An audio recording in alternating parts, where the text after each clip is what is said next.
2. La représentation cartographique.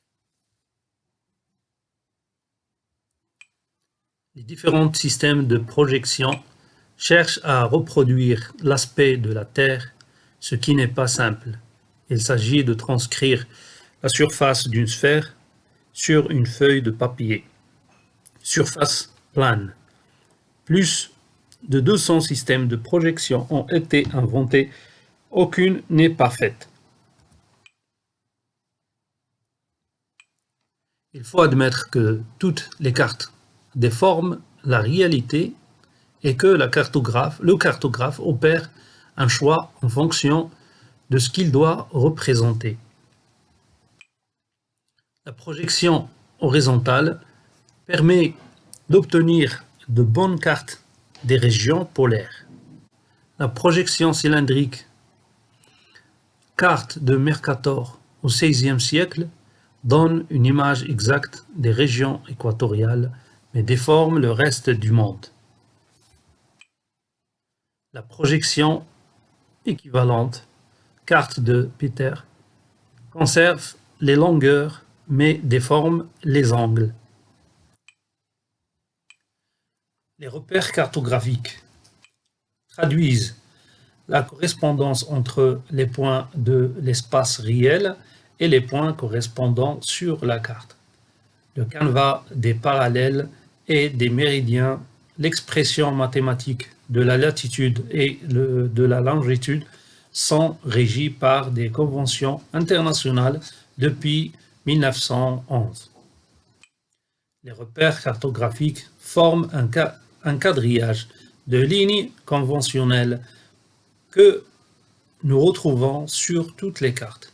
Le système utilisé actuellement a été inventé au XVIIIe siècle, mais unifié seulement en 1911. L'équateur, le plus grand cercle, tange à la sphère terrestre et équidistance des pôles. Elle sépare les deux hémisphères, hémisphère nord et hémisphère sud. Les parallèles sont des cercles parallèles à l'équateur et numérotés de 0 degré équateur à 90 degrés nord, pôle nord, et 90 sud, pôle sud. Les méridiens sont des demi-cercles passant par les deux pôles et tangent à la sphère terrestre. Ils sont numérotés de 0 degré méridien de Greenwich à 180 degrés est et 180 degrés ouest. Le choix de la ville de Greenwich en 1911 provient de l'excellence de ses installations astronomiques, mais surtout du fait que l'Angleterre était alors la reine des mers et que les repères cartographiques servaient à la navigation maritime. Les mesures d'angle permettent de se repérer sur le globe et par rapport aux astres, la latitude et la distance exprimées en degrés d'angle qui séparent un point du méridien du Greenwich. Elle est indiquée par le numéro du méridien sur lequel ce point se trouve. Exemple, 2 degrés est. Faire le point consiste à calculer sa latitude et sa longitude. Des instruments très perfectionnés permettent de le faire pour la navigation aérienne ou maritime. L'échelle de la carte. L'échelle de la carte indique le rapport entre la représentation des phénomènes sur la carte et leur mesure dans la réalité. Ce rapport s'écrit sous la forme d'une fraction. Sur une carte, au 1 sur 100 millième, 1 cm représente 100 000 cm du paysage réel sur Terre, soit 1 km. Plus le le dénominateur d'une carte est grand, plus l'échelle est petite. On peut dire qu'il existe deux types de cartes. Les cartes topographiques à grande échelle, 1 sur 25 millième et 1 sur 100 millième, permettent de représenter avec beaucoup de détails un espace restreint. Les cartes thématiques à petite échelle, 1 sur 200 millions millièmes utilisés dans les atlas permettent d'études d'un continent ou de la planète entière.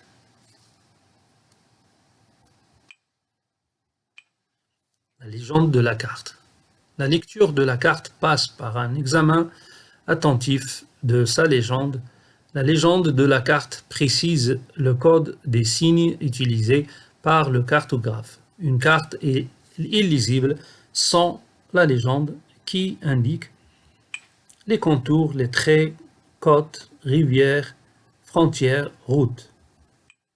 Les teintes dans les cartes polychromes et leurs différents agencements. La teinte plate, semi, rayures, trame, végétation, indication quantitative. Les écritures et symboles. Nomenclature, altitude, population. La représentation du relief. La représentation du relief importante sur une carte topographique ou sur une carte thématique des montagnes pose un nouveau problème. Restituer des volumes sur une surface plane. Plusieurs procédés sont utilisés pour résoudre ce problème. Les courbes de niveau joignant les points des mêmes altitudes. Les cotes d'altitude doivent être prises en considération. Ils peuvent se trouver que deux dessins de courbes soient semblables, mais désignent un creux et l'autre une bosse. Voir le schéma d'après. Ce sont les cotes d'altitude qui vous permettent d'imaginer le paysage. L'ombrage accentue l'effet de modeler, par exemple les cartes touristiques de IGN, Institut de géographie nationale. Et les cartes routières Michelin portent un ombrage bistre sur les versants occidentaux du relief. Des fois, le versant sud, on a l'ombrage, ou bien le compostage. Courbe de niveau et cote d'altitude. Voilà le système. Là, on trouve... Là, on a presque les mêmes reliefs, plutôt les mêmes courbes de niveau, mais dans ce cas, ça fait plus une fosse, et là, c'est un mamelon. Un mamelon. Ça veut dire, quand on voit les courbes de niveau, depuis 250 mètres, ça descend vers 50 mètres. Et là, depuis 50, ça monte vers 250. À partir d'une carte topographique, le lecteur peut imaginer le paysage, dessiner un profil topographique, préparer un itinéraire.